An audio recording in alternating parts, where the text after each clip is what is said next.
Que orgulho, minha filha, que orgulho. Você é, sim, a mais bonita da cidade.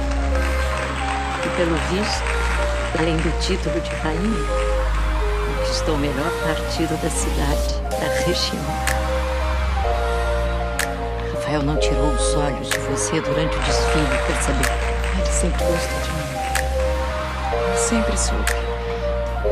Só não se declarou ainda porque ele é tímido. Mas hoje, eu sei que ele vai me pedir namoro. Ai, mãe. Como eu sonhei com esse dia. Pois trate de casar logo. Ele é rico e lindo como é. Você não nasceu para viver de migalha.